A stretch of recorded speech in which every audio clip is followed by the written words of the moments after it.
സ്വാഗതം. ഇന്ന് നമ്മൾ ഡിസ്കസ് ചെയ്യാൻ പോകുന്നത് 10th മാത്സിലെ ഫസ്റ്റ് ചാപ്റ്റർ, അതായത് അരിത്തമെറ്റിക് സീക്വൻസ് അല്ലെങ്കിൽ സമാന്തര ശ്രേണികളുടെ കണ്ടിന്യൂഷൻ ആണ്. കഴിഞ്ഞ ക്ലാസ്സിൽ നമ്മൾ എന്താണ് ശ്രേണികളെന്നും അതെങ്ങനെ ഫോം ചെയ്യാമെന്നും പഠിച്ചു. അതിൽ ടെക്സ്റ്റ് ഉണ്ടായിരുന്ന എക്സസൈസിലെ ഫസ്റ്റ് ക്വസ്റ്റ്യൻ നമ്മൾ അറ്റൻഡ് ചെയ്തു. ഇന്ന് നമ്മൾ അറ്റൻഡ് ചെയ്യാൻ പോകുന്നത് സെക്കൻഡ് ക്വസ്റ്റ്യൻ ആണ്. ഇതാണ് ക്വസ്റ്റ്യൻ. ഇവിടെ ഡോട്ടുകൾ കൊണ്ട് ഫോം ചെയ്ത ട്രയാങ്കിൾസ് ആണ് കൊടുത്തിരിക്കുന്നത്. ഇതിൽ അടുത്ത 3 ട്രയാങ്കിൾസ് ഉണ്ടാകാൻ എത്ര ഡോട്ട്സുകൾ വേണമെന്നാണ് ക്വസ്റ്റ്യൻ ചോദിച്ചിരിക്കുന്നത്. നമുക്ക് നോക്കാം. ഇതിലാദ്യം ഓരോ റോയിലായിട്ടാണ് ഡോട്ട്സുകൾ കൊടുത്തിരിക്കുന്നത്. ഫസ്റ്റ് ട്രയാങ്കിൾ എടുത്താൽ ഫസ്റ്റ് റോയിൽ ഒരു ഡോട്ട്, സെക്കൻഡ് റോയിൽ 2 ഡോട്ട്. അങ്ങനെ ട്രയാങ്കിൾസിൽ ഓരോ റോസ് കൂടുന്തോറും ഡോട്ടുകളുടെ എണ്ണം കൂടി കൂടി വരികയാണ്. നമുക്ക് ഫസ്റ്റ് ട്രയാങ്കിൾ എടുത്താൽ ഫസ്റ്റ് റോയിൽ 1 ഡോട്ട്, സെക്കൻഡ് റോയിൽ 2. അപ്പോൾ ടോട്ടൽ 3 ഡോട്ട്സ്, 1 2 3 ഡോട്ട്സ് ആണ് ഫസ്റ്റ് ട്രയാങ്കിളിൽ വരുന്നത്. സെക്കൻഡ് ട്രയാങ്കിൾ എടുത്താൽ 1 + 2 + 3 എത്രയാണ്? 6 ഡോട്ട്സ് ആണ്. 1 2 3 4 5 6 ഡോട്ട്സ് ആണ് ടോട്ടൽ വരുന്നത്. ഇനി അടുത്ത ട്രയാങ്കിൾ എടുത്താലോ 1 + 2 + 3 + 4 എത്രയാണ്? 10. അപ്പോൾ ഓരോ ട്രയാങ്കിൾ കൂടി കൂടി വരുന്നവരും ഓരോ റോയും അതിലെ ഓരോ ഡോട്ടുകളുടെ എണ്ണവും കൂടി കൂടി വരുന്നുണ്ട്. ഇവിടെ 2 ആയിരുന്നു, 2 3 4. ഇനി അടുത്ത് വരുമ്പോൾ എത്രയായിരിക്കും? 5 ആയിരിക്കും അല്ലേ? 1 + 2 + 3 + 4 + 5 എത്രയാണ്? 10 + 5 = 15. അങ്ങനെ പോകും. ഇനി അടുത്തത് എടുത്താലോ 5 + 6 വരും. അപ്പോൾ എത്രയാണ്? 1 + 2 + 3 4 5 6. അപ്പോൾ എത്രയാണ്? 15 + 6 21. ഇങ്ങനെ ഡോട്ടുകളുടെ എണ്ണം കൂടി കൂടി പോകും. പക്ഷേ ഇത് നമുക്കിങ്ങനെ എപ്പോഴും ഈ ഡോട്ടുകൾ വരച്ച് അല്ലെങ്കിൽ ഓരോന്ന് നമ്പേഴ്സ് എഴുതി കണ്ടുപിടിക്കുന്നത് കുറച്ച് ബുദ്ധിമുട്ടാണ് അല്ലേ? അപ്പോൾ നമുക്ക് എങ്ങനെ കണ്ടുപിടിക്കാൻ പറ്റും? നമ്മൾ നേരത്തെ പഠിച്ചിട്ടുള്ളതാണ്.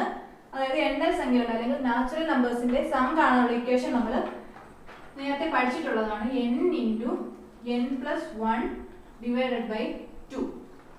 അതാണ് എന്താണ്? നാച്ചുറൽ നമ്പേഴ്സിന്റെ അല്ലെങ്കിൽ എണ്ണൽ സംഖ്യകളുടെ സം കാണാനുള്ള ഇക്വേഷൻ. ഈ ഇക്വേഷനിൽ ഇട്ട് കൊടുത്താൽ നമുക്ക് ഈ ഓരോന്ന് കിട്ടുമല്ലോ. കാരണം ഇവിടെ നാച്ചുറൽ നമ്പേഴ്സിന്റെ സം ആണ് ഇവിടെ എഴുതിയിരിക്കുന്നത് അല്ലേ? അതിൽ ഫസ്റ്റ് ട്രയാങ്കിളിൽ വരുമ്പോൾ എന്താണ്? 1 + 2, അതായത് 1 + 2 1ഉം 2ഉം കൂടി ചേർന്നതാണ് ആദ്യത്തെ ട്രയാങ്കിൾ വരുന്നത്. അപ്പൊ എന്ത് ചെയ്യണം? നമ്മൾ ഓരോ ട്രയാങ്കിൾ എഴുതുമ്പോഴും 1 വീതം കൂട്ടി എഴുതണം. ഇപ്പൊ നമുക്ക് 1 2 3 4 ഫിഫ്ത്ത് ട്രയാങ്കിൾ നമുക്ക് കിട്ടി. അത് നമുക്ക് ജസ്റ്റ് ഒന്ന് ചെയ്ത് നോക്കാം. അപ്പൊ എന്താണ്? ഫിഫ്ത്ത് ട്രയാങ്കിൾ നമ്മൾ എവിടെയാണ്? 6 ആണ് എടുത്തിരിക്കുന്നത് അല്ലേ? 6 ഡോട്ട്സ് ആണ് അതിൽ വരുന്നത്. അപ്പൊ എത്ര എഴുതണം? 6 × 6 + 1 / 2 എത്രയാണ്? 6 × 7 / 2 42. 6 × 7 എത്രയാണ്? 42. 42 / 2 = 21. അപ്പോൾ നമുക്ക് ഇവിടെ കിട്ടിയതും ഇതും സെയിം ആണല്ലോ. അപ്പോൾ നാച്ചുറൽ നമ്പേഴ്സിന്റെ സം കാണാനുള്ള ഇക്വേഷൻ വെച്ച് നമുക്ക് ഇതിലെ ഡോട്ടുകളുടെ എണ്ണം പെട്ടെന്ന് കണ്ടുപിടിക്കാം. ഇനിയിപ്പോൾ നമ്മളോട് ചോദിക്കുകയാണ് ഇതിലെ 10ാമത്തെ ട്രയാങ്കിളിന്റെ എത്രയാണ് സം എത്രയാണെന്ന്, അല്ലെങ്കിൽ എത്ര ഡോട്ട്സുകൾ ഉണ്ടെങ്കിൽ 10ാമത്തെ ട്രയാങ്കിൾ ഫോം ചെയ്യാന്ന് ചോദിച്ചാൽ എന്ത് ചെയ്യും? നമ്മൾ പറഞ്ഞു 10ാമത്തെ ട്രയാങ്കിൾ എടുക്കുമ്പോൾ എത്രയാണ്? 11 വരെയുള്ള നമ്പേഴ്സ് ആണ് എടുക്കേണ്ടത്. ഇവിടെ നമ്മൾ 5ാമത്തെ ട്രയാങ്കിൾ എടുത്തപ്പോൾ 6 വരെയുള്ള നമ്പേഴ്സ് ആണ് എടുത്തത്. അപ്പോൾ എന്താണ്? 10ാമത്തെ ട്രയാങ്കിൾ എടുക്കുമ്പോൾ 11 വരെയുള്ള നമ്പർ എടുക്കണം. അപ്പോൾ നമുക്ക് ജസ്റ്റ് ചെയ്ത് നോക്കാം. 11 × 11 + 1 / 2 എത്രയാണ്? 11 × 12 / 2 എത്രയാണ്? 11 × 12 12 × 11 132. 132 / 2 ആണ് ഇതിന്റെ സം. എത്രയാണ്? 132 / 2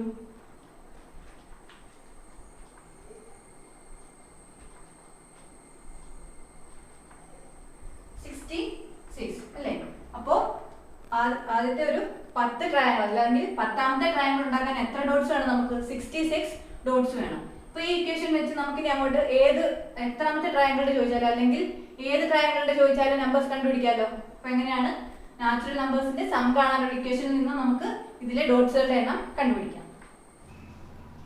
അപ്പോൾ നമുക്ക് അടുത്ത ക്വസ്റ്റ്യനിലേക്ക് പോകാം. അടുത്ത ക്വസ്റ്റ്യൻ ഇതാണ്. Write down the sequence of natural numbers leaving remainder 1 on division by 3 and the sequence of natural number leaving remainder 2 on division by 3. അതായത് 3 കൊണ്ട് ഹരിക്കുമ്പോൾ ശിഷ്ടം 1 വരുന്നതും 3 കൊണ്ട് ഹരിക്കുമ്പോൾ ശിഷ്ടം 2 വരുന്നതുമായിട്ടുള്ള ശ്രേണികൾ എഴുതാനാണ് പറഞ്ഞിരിക്കുന്നത്. അപ്പൊ എങ്ങനെയാണ് നമുക്ക് നോക്കാം. ആദ്യം നമ്മൾ 3 കൊണ്ട് ഹരിക്കുമ്പോൾ ശിഷ്ടം 1 വരുന്നത് എങ്ങനെയാണെന്ന് നോക്കാം. ആദ്യം നമ്മൾ 3യെ 0 കൊണ്ട് മൾട്ടിപ്ലൈ ചെയ്തു. അപ്പൊ എത്രയാണ്? 3 × 0 0 0 പ്ലസ്, അതായത് 3യുടെ മൾട്ടിപ്പിൾസിന്റെ കൂടെ ഒന്നുകൂടെ ആഡ് ചെയ്യുമ്പോഴാണല്ലോ അതിനെ ഡിവൈഡ് ചെയ്യുമ്പോൾ റിമൈൻഡർ 1 വരുന്നത്. അല്ലെങ്കിൽ 3യുടെ ഗുണിതങ്ങളുടെ കൂടെ ഒന്നും കൂടെ കൂട്ടുമ്പോഴാണ് ആ സംഖ്യകളെ ഡിവൈഡ് ചെയ്യുമ്പോഴാണ് ശിഷ്ടം 1 വരുന്നത്. അപ്പൊ ഇവിടെ 3 × 0 0 + 1 1. അപ്പോൾ 3 കൊണ്ട് ഡിവൈഡ് ചെയ്യുമ്പോൾ 1 റിമൈൻഡർ വരുന്ന ഫസ്റ്റ് നമ്പർ എന്ന് പറയുന്നത് 1 ആണ്. അടുത്തത് 3 × 1 എത്രയാണ്? 3 3 + 1 4. അടുത്ത നോക്കുമ്പോൾ 3 × 2 3 × 2 എത്രയാണ്? 6 6 + 1 7. അടുത്തത് 3 × 3 9 9 + 1 10. അടുത്തത് 3 × 4 12 12 + 1 13. നോക്കിയാൽ 1 4 7 10 13. അതായത് ഫസ്റ്റ് ടേം, അല്ലെങ്കിൽ ഇതെന്താണ്, ഈ ഒരു സീക്വൻസിലെ എല്ലാ എന്താണ് സംഖ്യകളെയും നമ്മൾ ടേം എന്നാണ് പറയുന്നതെന്ന് പറഞ്ഞു. ടേം അല്ലെങ്കിൽ പദം. അപ്പോൾ ഫസ്റ്റ് പദം എന്താണ് നമുക്ക് കിട്ടി? 1. അതിന്റെ കൂടെ ഒന്നെങ്കിൽ 3 വീതം കൂട്ടി കൂട്ടി എഴുതിയാലും മതി. അതായത് അതിന്റെ കൂടെ 3 കൂട്ടുമ്പോഴാണല്ലോ വീണ്ടും 3 കൊണ്ട് ഡിവൈഡ് ചെയ്യുമ്പോൾ ഒന്ന് റിമൈൻഡർ വരുന്ന സംഖ്യ കിട്ടുന്നത്. അല്ലെങ്കിൽ 3ന്റെ മൾട്ടിപ്പിൾസിന്റെ കൂടെ എന്ത് ചെയ്യണം? 1 ആഡ് ചെയ്യണം. അപ്പൊ ഇവിടെ നമുക്ക് കിട്ടിയത് 1 4 7 10 13 എക്സെട്ര ഇങ്ങനെ പോകുന്നല്ലേ. അപ്പൊ എത്രയാണ്? 1 4 7 10 13. ഇനിയിപ്പോ നമുക്ക് വേണമെങ്കിൽ ജസ്റ്റ് ചെയ്ത് നോക്കാം. നമുക്ക് 4 എടുക്കാം. 4 / 3. 4 എത്ര തവണ പോകും? ഒരു തവണ അല്ലേ? 3. അപ്പോൾ റിമൈൻഡർ എത്ര വന്നു? 1. അതായത് 4നെ 3 കൊണ്ട് ഡിവൈഡ് ചെയ്തപ്പോൾ ശിഷ്ടം 1 വന്നു. ഇനി 7 എടുത്താലും 10 എടുത്താലും 13 എടുത്താലും ഏതെടുത്താലും എത്ര തന്നെയായിരിക്കും കിട്ടുന്നത്? റിമൈൻഡർ 1 ആയിരിക്കും. അപ്പോൾ നമ്മുടെ ശ്രേണി അല്ലെങ്കിൽ സീക്വൻസ് കിട്ടി. 1 4 7 10 13 എക്സെട്ര. അങ്ങനെയാണ് നമ്മുടെ സീക്വൻസ് പോകുന്നത്. അപ്പോൾ ഇനി നമുക്ക് എന്താണ്? ഇനി നമുക്ക് 10ാമത്തെ ടേം കണ്ടുപിടിച്ച് നോക്കാം. അതായത് എങ്ങനെയാണ്? 3 × 0 3 × 1 3 × 2 3 × 3 3 × 4 അങ്ങനെയാണല്ലോ നമ്മൾ ചെയ്തിരിക്കുന്നത്. അപ്പോൾ 3യുടെ കൂടെ എത്രാമത്തെ ടൈം, അല്ലെങ്കിൽ ഇപ്പൊ എന്താണ് ഇവിടെ ഫസ്റ്റ് ടൈമിൽ നമ്മൾ 0 കൊണ്ടാണ് മൾട്ടിപ്ലൈ ചെയ്തിരിക്കുന്നത്. സെക്കൻഡ് ടൈമിലാണ് 1 കൊണ്ട് മൾട്ടിപ്ലൈ ചെയ്തിരിക്കുന്നത്. അപ്പൊ നമുക്ക് എന്താണ്? 10ാമത്തെ ടൈം കണ്ടുപിടിക്കണമെങ്കിൽ എത്ര കൊണ്ട് മൾട്ടിപ്ലൈ ആണ്?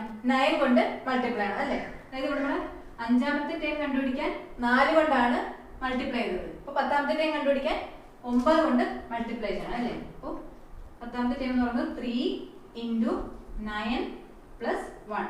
3 × 9 എത്രയാണ്? 27. 27 + 1 = 28. അതാണ് നമ്മുടെ 10th ടേം വരുന്നത്. എങ്ങനെയാണെന്ന് മനസ്സിലായല്ലോ. ആദ്യം നമ്മൾ 3യുടെ മൾട്ടിപ്പിൾസ് എടുക്കുന്നു, അതിന്റെ കൂടെ 1 ആഡ് ചെയ്ത് നമ്മുടെ ശ്രേണി കണ്ടുപിടിക്കുന്നു. ഇനി അടുത്തത് ചോദിച്ചിരിക്കുന്നത് എന്താണ്? 3 കൊണ്ട് മൾട്ടിപ്ലൈ ചെയ്യുമ്പോൾ റിമൈൻഡർ 2 അല്ലെങ്കിൽ ശിഷ്ടം 2 വരുന്ന സംഖ്യകളുടെ ശ്രേണി എഴുതാനാണ് പറഞ്ഞിരിക്കുന്നത്. അത് നമ്മൾ എങ്ങനെയാണ് ചെയ്യുന്നത്? ഇവിടെ ഇപ്പോൾ നമ്മൾ 1 റിമൈൻഡർ വരുന്നത് അല്ലെങ്കിൽ 1 ശിഷ്ടം വരുന്നത് കണ്ടുപിടിക്കാൻ എന്ത് ചെയ്തു? 1 ആഡ് ചെയ്തു അല്ലേ. അപ്പോൾ 2 ശിഷ്ടം വരുന്നത് കണ്ടുപിടിക്കാൻ ഇതിന്റെ കൂടെ 2 ആഡ് ചെയ്യണം.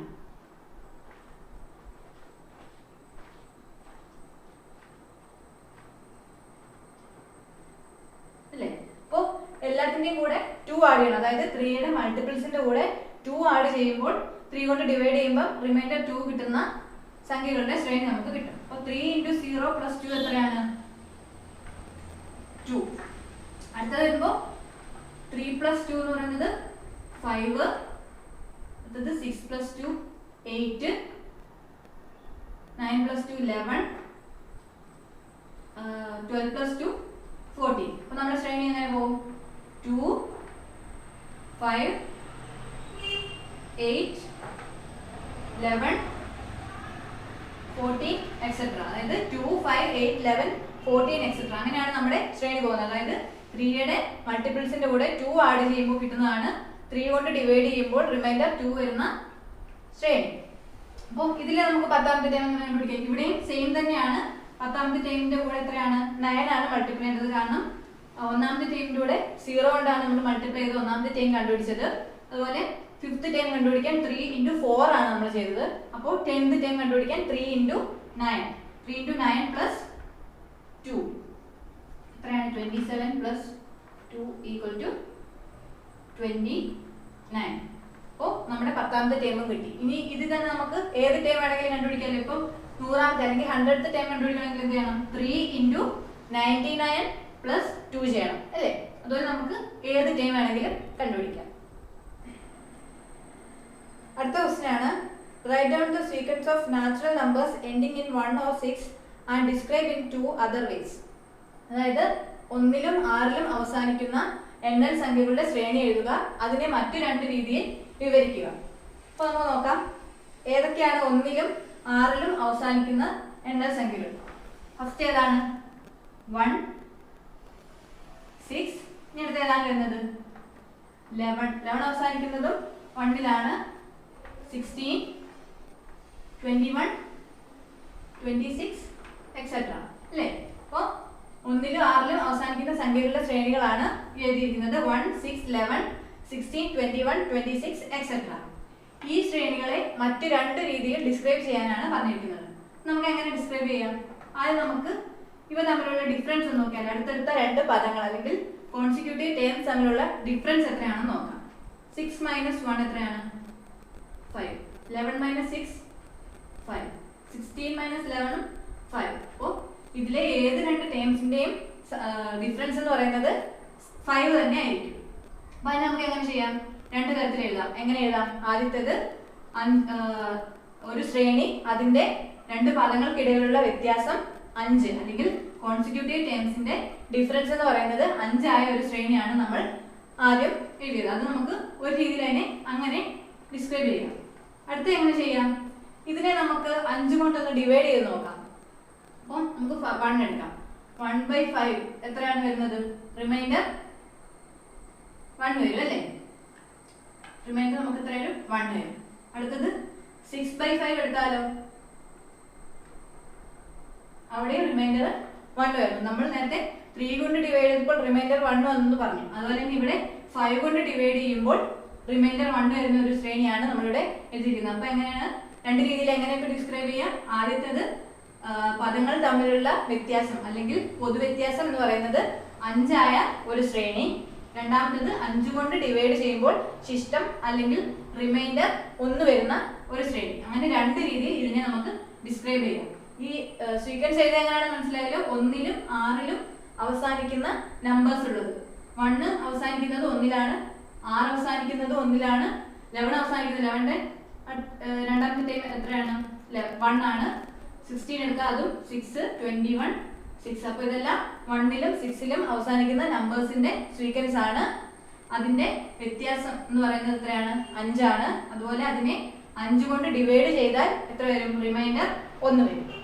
അപ്പോൾ ഈ 2 രീതിയിലാണ് നമുക്ക് ഈ ശ്രേണിയെ ഡിസ്ക്രൈബ് ചെയ്യാൻ കഴിയുന്നത്. അപ്പോൾ നമുക്ക് അടുത്ത ക്വസ്റ്റ്യൻ നോക്കാം. A tank contains 1000 liters of water and it flows out at a rate of 5 liters per second. How much water is there in the tank after each second? Write their number as a sequence. അതായത് ഒരു ടാങ്കിൽ 1000 litre വെള്ളമുണ്ട്. അത് full ആയിട്ടിരിക്കുകയാണ്. അതിൽ 1000 litre വെള്ളമുണ്ട്. അത് ഓരോ സെക്കൻഡിലും 5 litre വീതം അതിൽ നിന്നും പൊയ്ക്കൊണ്ടിരിക്കുന്നു. അങ്ങനെയാണെങ്കിൽ അതിൽ നിന്നും ഓരോ സെക്കൻഡിലും പോയിക്കൊണ്ടിരിക്കുന്ന വാട്ടറിന്റെ എന്താണ് എമൗണ്ട് ഒരു സീക്വൻസ് ആയിട്ട് എഴുതാനാണ് പറഞ്ഞിരിക്കുന്നത്. നമുക്ക് ആദ്യം നോക്കാം. ഒരു ടാങ്ക്, അതില് എത്രയാണ്? 1000 ലിറ്റർ 1000 ലിറ്റർ വെള്ളമുണ്ട്. അതിൽ ഓരോ സെക്കൻഡിലും 5 ലിറ്റർ വീതം അതിൽ നിന്ന് പോയിക്കൊണ്ടിരിക്കുകയാണ് അല്ലേ? അപ്പൊ ആദ്യത്തെ ഒരു സെക്കൻഡ് അതിൽ നിന്ന് എത്ര പോകും? 5 ലിറ്റർ പോയിട്ട് എത്രയാണ്? 995 അല്ലേ? 1000ൽ നിന്ന് 5 പോയാൽ എത്രയാണ്? 995. അടുത്ത സെക്കൻഡിൽ എത്രയാവും? 990. അതിന്റെ അടുത്ത സെക്കൻഡ് ആകുമ്പോൾ 985. അങ്ങനെ ഓരോ സെക്കൻഡിലും 5 ലിറ്റർ വീതം പോയിക്കൊണ്ടിരിക്കുകയാണ്. ഇതിനെ ഒരു ശ്രേണിയാക്കി എഴുതാനാണ് പറഞ്ഞിരിക്കുന്നത്. അതായത് ടാങ്കിൽ 1000 ലിറ്റർ വെള്ളം ഫുൾ ആയിട്ടിരിക്കുകയാണ്. അതിൽ നിന്നും 5 ലിറ്റർ വീതം ഓരോ സെക്കൻഡിലും പുറത്തു പോയിക്കൊണ്ടിരിക്കുന്നു. അപ്പം ആദ്യത്തെ സെക്കൻഡിൽ ഒരു സെക്കൻഡ് ആകുമ്പോൾ അതിൽ നിന്ന് 5 ലിറ്റർ വെള്ളം പോകും. അപ്പൊ ബാക്കി എത്രയാണ് വരുന്നത്? 1000 - 5 എത്രയാണ്? 995. അടുത്തതോ? അടുത്ത വരുമ്പോ എത്രയാണ്? 1000 ലിറ്ററിൽ നിന്ന് വീണ്ടും ഇനിയിപ്പോ എത്രയുണ്ട്? ആ ടാങ്കിലാകെ 995 ലിറ്റർ മാത്രമേ ഉള്ളൂ അതിൽ വെള്ളം. അതിൽ നിന്നും വീണ്ടും 5 ലിറ്റർ ആണ് പോയത്. അപ്പൊ എത്ര വരും? 990. അടുത്ത ഒരു സെക്കൻഡ് കൂടെ കഴിയുമ്പോഴോ ആ 990 നിന്ന് വീണ്ടും ഒരു 5 ലിറ്റർ പോയി. അപ്പോൾ 985. ഇനി അടുത്തൊരു സെക്കൻഡ് അങ്ങോട്ട് ആകുമ്പോഴോ 985 നിന്നും 5 ലിറ്ററും കൂടെ പോയി. അപ്പോൾ 980. ഇങ്ങനെ കണ്ടിന്യൂ ചെയ്ത് പോയിക്കൊണ്ടിരിക്കും. അപ്പോൾ എങ്ങനെയാണ് നമ്മൾ കണ്ടുപിടിക്കുന്നത്? ആദ്യം 1000 നിന്നും 5 ലിറ്റർ കുറച്ചു. അതായത് ഇവിടെ ഒരു -5 ചെയ്തപ്പോൾ 995 കിട്ടി. അടുത്ത രണ്ടാമത്തെ സെക്കൻഡിൽ എത്ര പോയി? അതായത് 1000 - 10, അതായത് 2 സെക്കൻഡ് ആകുമ്പോൾ എത്ര പോകും? 5ഉം 5ഉം 10 ലിറ്റർ വെള്ളമാണ് രണ്ടാമത്തെ സെക്കൻഡിൽ ടോട്ടൽ പോകുന്നത്. അപ്പോൾ ഇവിടെ -10, ഇവിടെ വരുമ്പോൾ -15, -20 എക്സെട്ര അങ്ങനെ പോകും അല്ലേ? അപ്പൊ ഇതിന് നമുക്ക് എളുപ്പത്തിൽ എങ്ങനെ കണ്ടുപിടിക്കാം? നമുക്ക് ടോട്ടൽ ടാങ്കിലുള്ളത് 1000 ലിറ്റർ ആണ്. അതിൽ നിന്നും 5 ലിറ്റർ വീതം ഓരോ സെക്കൻഡിലും പോയിക്കൊണ്ടിരിക്കുന്നു. അപ്പോൾ 1000 - 5 ഇൻറ്റു ഇനിയിപ്പോ എത്ര സെക്കൻഡ്, അതായത് ഇപ്പം ഇവിടെ n എന്ന് കൊടുക്കാം. ഈ n എന്ന് പറയുന്നത് എത്രാമത്തെ സെക്കൻഡ്. ഇപ്പൊ 2 സെക്കൻഡ് ആണെങ്കിൽ ഇവിടെ 2 കൊടുക്കാം. ഇപ്പം 10 സെക്കൻഡ് ആണെങ്കിൽ ഇവിടെ 10 കൊടുക്കാം. എത്ര കിട്ടിയാലും നമുക്ക് ഈസി ആയിട്ട് കണ്ടുപിടിക്കാം. നമുക്ക് വേണമെങ്കിൽ ജസ്റ്റ് രണ്ടാമത്തെ ടൈം, അതായത് 990 കിട്ടിയെന്ന് നോക്കാം. രണ്ടാമത്തെ സെക്കൻഡിലാണ് 2 സെക്കൻഡ്, രണ്ടാമത്തെ സെക്കൻഡിലാണ് ഇവിടെ 990 വന്നത്. നമുക്ക് നോക്കാം. 1000 - 5 ഒരു സെക്കൻഡില് 5 ലിറ്റർ വീതമാണ് പോകുന്നത്. 5 ഇൻറ്റു എത്രാമത്തെ സെക്കൻഡ്? 2 സെക്കൻഡ്. അപ്പോൾ 5 ഇൻറ്റു 2 എത്രയാണ്? 1000 - 10 എത്രയാണ്? 990 ലിറ്റർ. അപ്പോൾ നമുക്ക് രണ്ടാമത്തെ സെക്കൻഡിലെ എത്ര ലിറ്റർ വെള്ളം പോയി എന്ന് കണ്ടുപിടിച്ചു. അതായത് 1000 നിന്നും 5 വീതം 2 പ്രാവശ്യം, അതായത് 2 സെക്കൻഡിലായിട്ട് 5 ലിറ്റർ വീതം വെള്ളം പോയി. അപ്പോൾ 2 ഇൻറ്റു 5. ഇപ്പൊ 10ാമത്തെ സെക്കൻഡിലാണെങ്കിൽ എന്ത് ചെയ്യണം? 1000 - 5 ഇൻറ്റു 10 അല്ലേ? 1000 - 50 എത്രയാണ്? 950 ലിറ്റർ. ഇനി നമുക്ക് ഏത് സെക്കൻഡിൽ വേണമെങ്കിലും കണ്ടുപിടിക്കാമല്ലോ. അപ്പോൾ എന്താണ് 1000 ലിറ്റർ വെള്ളത്തിൽ നിന്നും ഒരു ടാങ്കിൽ നിന്നും 5 ലിറ്റർ വീതം വെള്ളം പോയിക്കൊണ്ടിരിക്കുന്നു ഓരോ സെക്കൻഡിലും. അതിൽ നമ്മൾ ആ ശ്രേണി എഴുതി. എങ്ങനെയാണ്? 5 വീതം മൈനസ് ചെയ്ത് നമ്മൾ ആ ശ്രേണി എഴുതി, സീക്വൻസ് എഴുതി. ആ സീക്വൻസിൽ നിന്നും നമ്മൾ കോമൺ ആയിട്ട് ഒരു ഇക്വേഷൻ, അതായത് എത്രാമത്തെ സെക്കൻഡിൽ പോകുന്ന വെള്ളം കണ്ടുപിടിക്കാനുള്ള ഒരു ഇക്വേഷൻ നമ്മൾ കണ്ടെത്തി. അതിൽ നിന്ന് നമ്മൾ ആ വാട്ടറിന്റെ അളവ് കണ്ടുപിടിച്ചു. അപ്പോൾ ഈ ക്വസ്റ്റിനോടെ നമുക്ക് ഇന്നത്തെ ക്ലാസ് വൈൻഡപ്പ് ചെയ്യാം. അപ്പോൾ നമ്മൾ നമ്മുടെ അരിത്തമെറ്റിക് സീക്വൻസിലെ ഫസ്റ്റ് പോർഷൻ, അതായത് നമ്പർ പാറ്റേൺസ് എന്നുള്ള പോർഷൻ കംപ്ലീറ്റ് ചെയ്തു. അതിലെ ക്വസ്റ്റ്യൻസും കംപ്ലീറ്റ് ചെയ്തു. എന്തെങ്കിലും നിങ്ങൾക്ക് ഡൗട്ട് ഉണ്ടെങ്കിൽ ഡിസ്ക്രിപ്ഷനിൽ മെയിൽ ID ഉണ്ട്, അതിൽ ചോദിക്കാം. അപ്പോൾ ഇന്നത്തേക്ക് നമുക്ക് വൈൻഡപ്പ് ചെയ്യാം. Thank you.